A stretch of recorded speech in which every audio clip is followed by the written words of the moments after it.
Assalamualaikum warahmatullahi wabarakatuh. Waalaikumsalam warahmatullahi wabarakatuh. Terima kasih kepada Bu Yuli Kusuma Mardhani atas waktunya pada siang hari ini. Perkenalkan, saya Eka Widiasti, mahasiswa PPG dalam jabatan kategori 2 tahun 2022. Di sini saya ingin meminta Bu Yuli sebagai rekan kerja saya atau teman sejawat saya yang akan saya wawancarai untuk tugas LK 1.2, yaitu identifikasi masalah. Nih Bu, saya dibantu ya Bu? Insya Allah saya akan berusaha semampu saya Bu Eka. Kalau ada pertanyaan yang saya bisa, insya Allah saya akan jawab semampu saya, seperti itu. Iya. Ibu sudah lama untuk mengajar di sekolah dasar? Iya. Untuk mengajar di sekolah dasar itu saya sudah cukup lama, saya sudah berarti sudah 10 tahun ini saya mengajar di sekolah dasar. Wow, lama. Tentu pengalamannya juga banyak. Nah, di sini untuk identifikasi masalah, saya akan mengajukan beberapa pertanyaan ya Bu. Untuk yang pertama yaitu motivasi belajar siswa rendah. Nah, untuk saya di kelas 5 itu untuk belajar masih memiliki motivasi yang minim, rendah.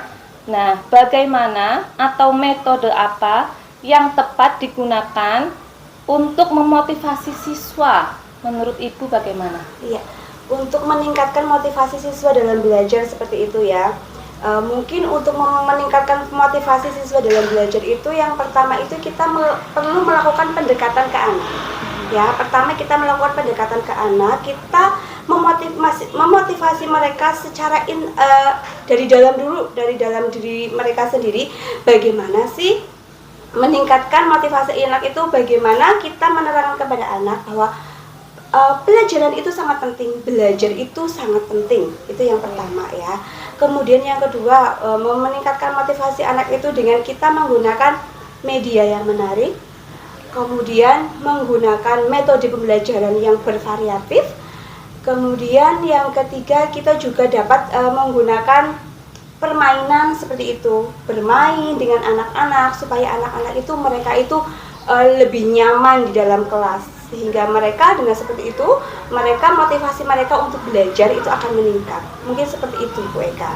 Caranya dengan yaitu satu, yang pertama tadi kita tingkatkan dulu ini, kita memotivasi mereka bahwa kita bilang sama mereka bahwa belajar itu penting. Iya, seperti itu.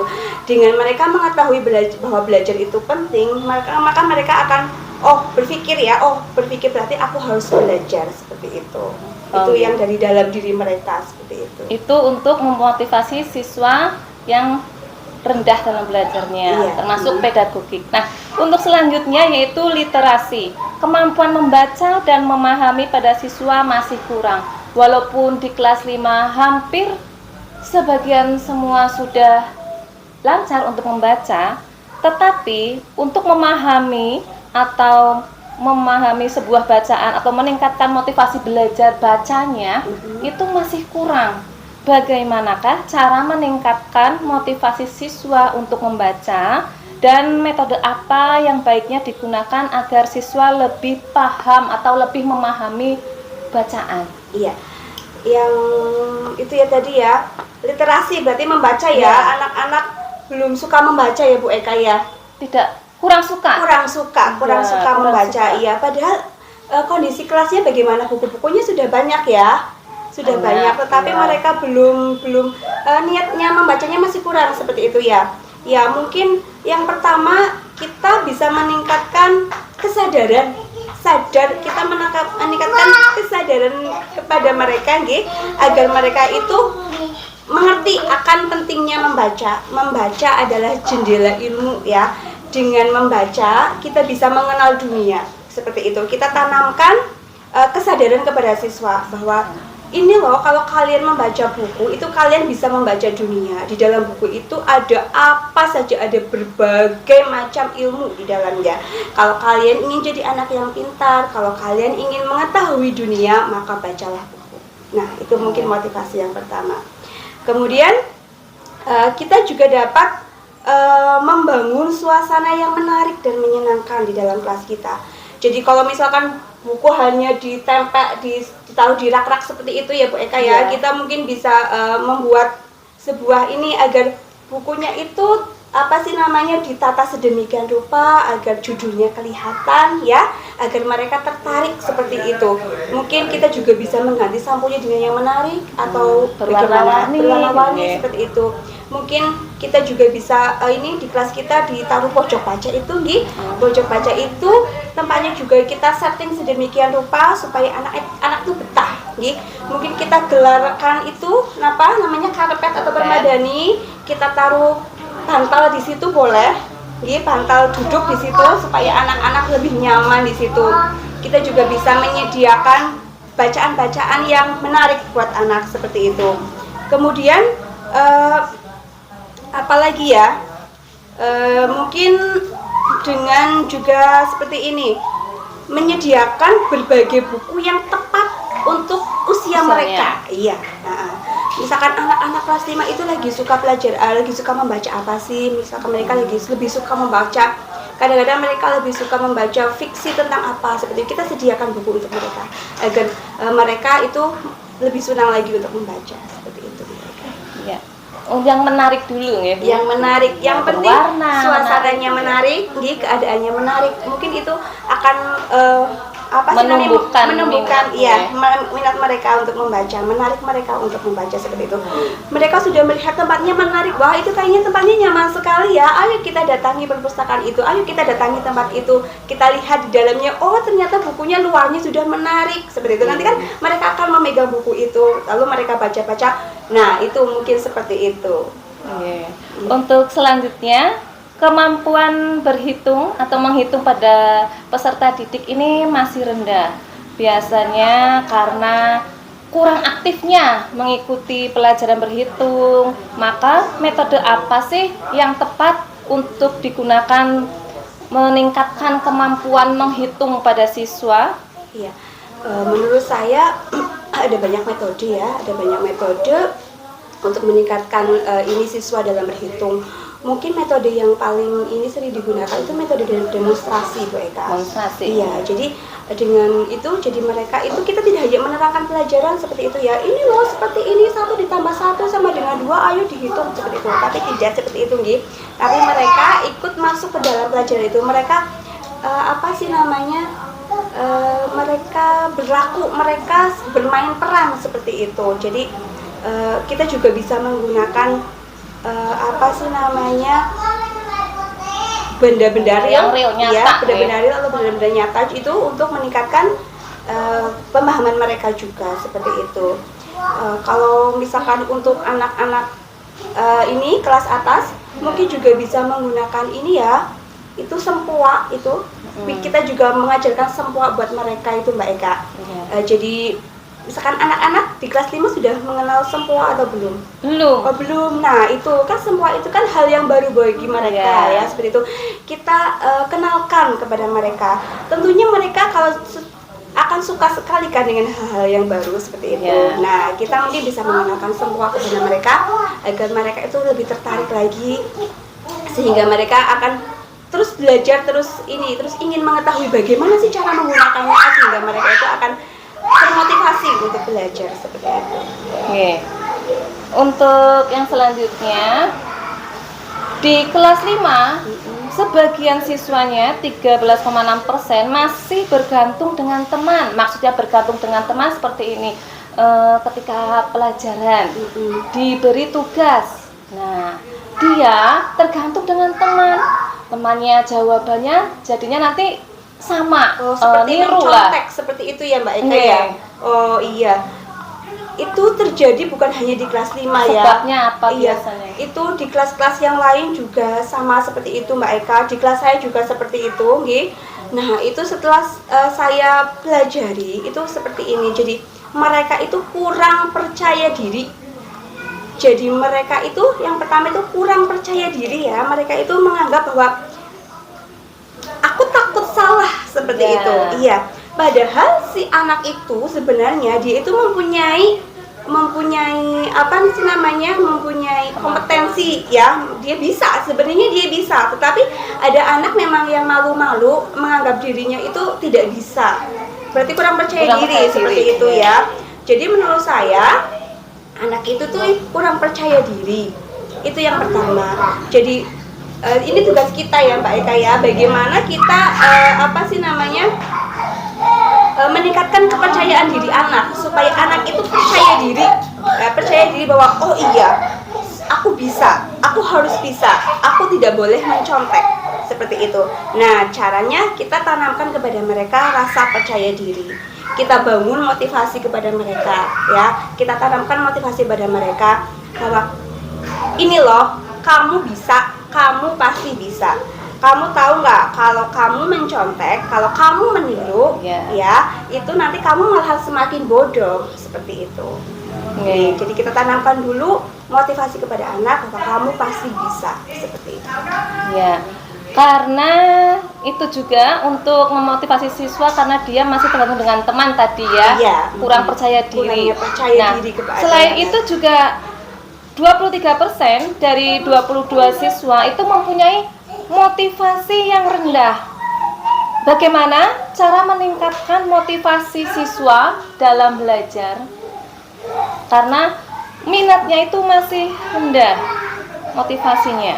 Ya, mungkin dengan cara seperti ini ya, kita mengajak mereka itu untuk aktif masuk dalam pembelajaran kita. Yaitu kita sebagai guru itu harus pintar-pintar membuat bagaimana pembelajaran kita itu menarik. Jangan monoton, jangan hanya guru datang menerangkan, anak langsung suruh mengerjakan, terus jangan seperti itu. Kita bikin bagaimana kita bikin rencana pembelajaran yang semenarik mungkin ya, semenarik mungkin. Dari awal pembelajaran kita bikin pembelajaran itu pembelajaran yang menarik. Dari awal pembelajaran, nanti di kegiatan inti itu banyak metode-metode yang menarik, tidak hanya satu metode, kita juga bisa menggabungkan beberapa metode di dalamnya, seperti itu. Siswa juga nanti bisa diajak untuk berdiskusi, siswa diajak untuk bertanya jawab sehingga mereka aktif, seperti itu Bu Eka. Atau mungkin kita juga bisa menggunakan permainan-permainan kecil di dalamnya, seperti itu di dalam pembelajaran kita. Kemudian apalagi ya, mungkin kita juga bisa menggunakan media-media ya, media-media yang menarik buat siswa, atau media-media yang bisa membuat siswa itu aktif di kelas kita. Contohnya mungkin kita bisa menggunakan media ini, permainan gitu ya, itu supaya anak-anak itu bermain, seperti itu. Misalkan kita bisa juga mengangkat permainan-permainan tradisional di dalamnya agar mereka juga dalam pembelajaran itu aktif, seperti itu. Untuk identifikasi masalah berikutnya, yaitu relasi atau hubungan dengan orang tua siswa masih sangat terbatas akibat kesibukan kerja. Sebagaimana kita ketahui, kalau di SD kita sebagian besar orang tuanya itu bekerja. Baik bekerja yang jadi pedagang, ayahnya, ibunya, sehingga untuk pelajaran di sekolah orang tua itu kurang menyadari atau dia menyerahkan sepenuhnya pelajaran kepada anaknya itu ke sekolahan atau kepada guru. Nah, pertanyaannya, bagaimana cara memberikan pengertian ke orang tua siswa agar lebih peduli dengan anaknya? Iya, mungkin seperti ini Bu Eka, seperti yang sudah saya lakukan gitu. Jadi di sekolah kita itu seperti yang sudah Bu Eka Lumini lakukan juga, kita itu kan ada paguyuban kelas gitu ya. Nah, paguyuban kelasnya itu dijalankan. Jadi pertemuannya itu tidak hanya 1 tahun sekali atau setengah tahun sekali, tapi kita adakan pertemuannya itu 1 bulan sekali, gitu. Waktunya disesuaikan. Misalkan banyak sekali orang-orang tua yang bekerja dari hari Senin sampai Jumat, mungkin kita bisa mengambil di hari Sabtu, jamnya mungkin sekitar jam 10, seperti itu, gitu. Nanti kan mereka juga sudah bekerja di rumah sudah selesai, sehingga mereka bisa ke sekolah untuk kita mengadakan sebuah komunikasi antara guru dan wali murid seperti itu ya. Di situ kita akan berbincang-bincang dengan mereka. Yang pertama, kita akan memberitahu kepada wali murid bahwa akan pentingnya kolaborasi antara guru dan murid. Jadi kesuksesan belajar anak itu bukan hanya dari guru, bukan hanya dari orang tua, juga bukan hanya dari murid itu sendiri, tetapi keberhasilan belajar itu adalah kolaborasi antara sekolah, guru, wali murid, dan juga siswa. Seperti itu kita tanamkan kepada mereka seperti itu. Nah, dari situ kita juga bisa menjelaskan kepada mereka bahwa waktu di sekolah itu hanya beberapa jam, di rumah itu waktunya lebih banyak, sehingga kita harus lebih ini kepada anak. Usahakan mereka juga dapat membagi waktu mereka antara bekerja, antara mengurus anak, dan juga antara memberikan mengajari anak di rumah seperti itu. Itu yang pertama Bu Eka, kita bisa saling ngobrol dari hati ke hati dengan wali murid juga. Kita tanyakan, ini loh anak ibu si A, misalkan si Fadil seperti itu, si Fadil itu dia di sekolah seperti ini, bagaimana di rumah. Nanti dari perbincangan itu nanti kita dapat mengetahui kelemahan dan kelebihan anak tersebut, dan ketika kita menemukan kekurangannya kita bisa mencari solusi bersama seperti itu. Itu mungkin yang pertama ya Bu Eka ya. Kemudian yang kedua, karena mungkin orang tuanya pada sibuk seperti itu, kita juga bisa menggunakan SMS mungkin ya, WA. Sekarang kan zamannya sudah zaman canggih, kayaknya nggak ada wali murid yang nggak punya WA seperti itu. Nah, kita bisa ngobrol dengan baik, dengan bahasa yang santun. Kita dekati hati orang tua anak-anak kita, anak didik anak kita itu kita dekati, kita ngomong baik-baik. Ini loh ibu, putra ibu di sekolah seperti ini. Nanti kita akan cari solusinya bersama seperti itu. Mungkin dengan seperti itu mereka. Ya, karena pendidikan pada dasarnya akan berhasil jika ada kolaborasi antara orang tua, guru, dan siswa itu sendiri.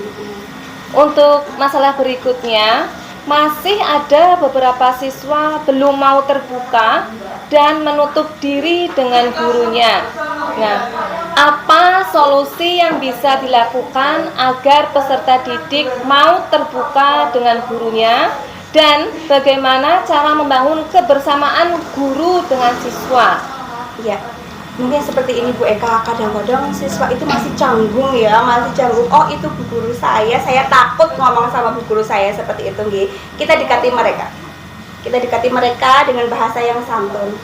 Kita mungkin juga bisa memanggilnya dengan nak atau sayang, itu untuk mengakrabkan kita seperti itu. Kita jadikan mereka teman supaya mereka itu lebih dekat sama kita. Kalau mereka punya masalah kita lihat misalkan, oh itu anak itu kok murung, kenapa ya, kita dekati dia, kita belai rambutnya mungkin, atau kita belai sikunya. Nah, kamu hari ini kenapa, kok kamu hari ini murung? Kalau dia belum juga mau bicara dengan kita terangkan kepada mereka, ibu ini adalah ibumu juga loh, ibumu ini adalah ibu keduamu di sekolah. Jika kamu di rumah punya ibu di rumah, di sekolah kamu punya ibu bu guru yang akan selalu sayang kepadamu. Nah, mungkin dengan cara seperti itu mereka akan bercerita kepada kita. Kita berolah, kita juga sebagai gurunya, juga sebagai temannya ya, kita ambil hati mereka. Pokoknya kita ambil hati mereka supaya mereka itu dekat dengan kita. Itu yang pertama. Kemudian tadi bagaimana cara kita menumbuhkan untuk kebersamaan, membangun kebersamaan guru dengan siswanya. Iya, mungkin seperti ini ketika istirahat berlangsung itu biasanya kan murid-murid pada jajan sendiri, kemudian guru sendiri gitu ke kantor. Ya. Mungkin ada saat-saat tertentu kita membangun rasa kedekatan kita dengan murid dengan seperti ini. Besok hari Jumat kita bawa bekal sama-sama ya, nanti kita makan bersama di bawah pohon seperti itu, dengan suasana yang berbeda. Besok kalian nggak usah bawa uang ya, nggak usah beli jajan, nanti kalian bawa bekal dari rumah. Guru pun juga iya, nanti kita akan jalan-jalan ke suatu tempat, kita cari tempat yang enak untuk makan bersama, kita akan makan bersama seperti itu. Mungkin seperti itu bisa jadi mereka. Iya, sangat menarik itu. Lalu identifikasi masalah berikutnya, masih ada beberapa siswa yang belum memahami aturan main model pembelajaran, karena di setiap pembelajaran pastinya dengan model-model yang terbaru ya. Nah, saya di kelas itu ada beberapa siswa yang belum memahami aturan main model pembelajaran. Bagaimanakah cara meningkatkan pemahaman siswa? Apa sebabnya juga? Kenapa sih siswa itu kok belum paham aturan main model pembelajaran itu? Iya. Mungkin seperti ini Mbak Eka. Mbak Eka kan ini ya, pastinya itu sering bergonta-ganti model pembelajaran, nggih. Pastinya ingin mencoba hal yang baru supaya anak itu lebih aktif seperti itu. Tapi mungkin dengan seperti itu tuh anak itu belum mudeng ininya apa? Karena itu kan sesuatu yang baru bagi mereka. Jadi mereka tuh kemarin seperti ini ya, kok sekarang seperti ini. Nah, mungkin mereka itu belum mudeng bahwa misalkan seperti ini, Bu Eka hari ini ingin menggunakan metode pembelajaran project based learning seperti itu, nggih. Mereka belum paham apa sih itu model pembelajaran project based learning. Nah, mungkin Bu Eka itu sehari sebelumnya, misalkan hari ini hari Rabu, nggih, besok Kamis. Besok tuh Bu Eka akan mengajarkan apa? Nah, itu diutarakan dulu ke anak-anak, besok kita akan belajar ini ya. Nah, mau nanti kalian membawa ini seperti ini ya, seperti itu. Mungkin dengan seperti itu mereka akan lebih mengerti, oh berarti besok Bu Eka akan mengajarkan ini. Nah, alat-alatnya ini aja yang dibawa, seperti itu. Jadi mereka akan lebih siap untuk belajar, seperti itu. Jadi kita perlu menerangkan kepada mereka dulu sehari sebelumnya, besok kita akan belajar seperti ini. Kalian perlu menyiapkan apa saja yang perlu kalian bawa, apa saja yang perlu kalian siapkan, dan apa saja yang perlu kalian pelajari. Sehingga ketika dalam pembelajaran mereka sudah siap dan mereka sudah mengerti, mereka juga sudah mengerti aturan mainnya, seperti itu. Kalau misalkan mau dibuat kelompok, juga mungkin hari itu juga di satu hari sebelumnya Bu Eka perlu membagikan kelompok-kelompok seperti itu. Jadi mereka sudah siap seperti itu. Jadi seperti itu. Untuk identifikasi masalah berikutnya, yaitu kesulitan mengerjakan soal yang HOTS, materi matematika, satuan kecepatan. Nah, pertanyaannya, apa yang menyebabkan siswa kesulitan dalam mengerjakan soal HOTS, khususnya soal cerita materi kecepatan? Lalu yang kedua, bagaimana menciptakan kemampuan berpikir tingkat tinggi pada siswa? Iya. HOTS, higher order thinking ya. Seperti itu ya. Biasanya itu kalau kita lihat itu soal-soal HOTS itu soal-soalnya panjang-panjang sekali ya Bu Eka ya. Soal cerita, soalnya muter-muter, belibet nggih, panjang lebar, padahal titiknya itu ke satu, seperti itu nggih. Nah, kita sebagai guru itu harus pintar-pintar tujuan pembelajarannya dulu. Kita membuat indikator soal itu kan dari tujuan pembelajaran. Tujuan pembelajarannya apa? Nanti di pembelajarannya itu berarti tercapai, nanti baru masuk ke indikator soal. Jadi indikator pembelajaran itu kan, indikator soal itu kan turunan dari indikator pembelajaran. Nah, saya rasa Bu Eka nggih, kalau Bu Eka di tujuan pembelajarannya itu sudah mengarah ke pembelajaran HOTS, insya Allah nanti di indikator soalnya, soalnya juga sudah soal HOTS. Jadi anak-anak itu sudah terbiasa. Jadi yang pertama Bu Eka lakukan itu adalah Bu Eka harus ini di pembelajarannya itu, pembelajarannya HOTS, tujuan pembelajarannya itu mencari tujuan pembelajaran yang dari C1 nanti ke C4 nih, C4 yang HOTS itu. Nah, nanti kita membahas soalnya itu juga, itu dari panduan tujuan pembelajaran itu. Jadi tadi kan anak-anak sudah belajar ini di pembelajaran, tujuan pembelajarannya ini. Nah, nanti di soal apa, ketika kita membahas soal juga kan itu sudah ini misalkan terbiasa ya, mereka sudah terbiasa seperti itu Bu Eka. Itu mungkin yang pertama. Kemudian tadinya pertanyaan yang kedua apa ya? Bagaimana menciptakan kemampuan berpikir tingkat tinggi pada siswa?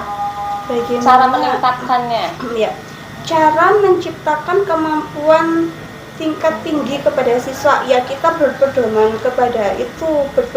kepada tujuan pembelajaran itu Bu Eka.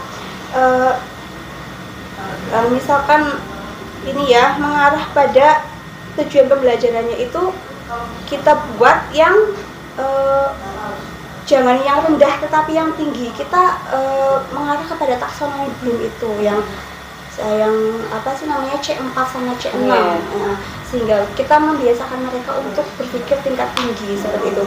Nah, dalam membuat soalnya juga kita itu jangan yang anak tidak mengerti, tetapi yang apa sih yang anak itu paham dengan soal itu. Misalkan seperti itu. Anak-anak itu kan belum paham tentang perusahaan seperti itu, gitu. Jadi kita jangan membuat soal ceritanya itu jangan berbicara soal perusahaan, tapi kita bisa menggunakan soal-soal dengan sederhana yang mereka itu kenal sehari-hari. Misalkan mereka pergi ke kantin dengan membawa uang 5.000 seperti itu. Dengan ini, tapi jangan yang tentang tinggi-tinggi dulu tentang perusahaan, tetapi tentang yang mereka kenal dalam sehari-hari seperti itu.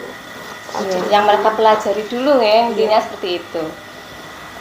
Berikutnya, identifikasi masalah selanjutnya yaitu miskonsepsi. Di kelas 5 ini, khususnya pembelajaran IPA, terjadi miskonsepsi antara pengertian usus halus dan usus besar. Pertanyaannya, apakah yang menyebabkan terjadinya miskonsepsi pada siswa? Ini kan pembelajaran IPA ya. Nah, sering terjadi ketidakpahaman pada siswa. Bagaimana cara meningkatkan pemahaman pada siswa, khususnya yang usus terjadi halus miskonsepsi? Oh iya. Itu pelajaran IPA yang usus halus dan usus besar itu kan susah ya. Maksudnya kan mereka juga tidak bisa melihat real gitu ya. Mereka tidak bisa melihat. Mereka paling hanya melihat gambar ataupun mereka nggak bisa melihat secara langsung kan. Melihat orang gitu kan nggak mungkin, benda real nyata itu kan nggak mungkin karena itu kan di dalam gitu ya. Nah, mungkin yang pertama itu yang kita harus memilih media yang bagus, Mbak Ika. Milih media yang bagus, memilih media yang menarik supaya mereka itu tertarik kepada pelajaran kita.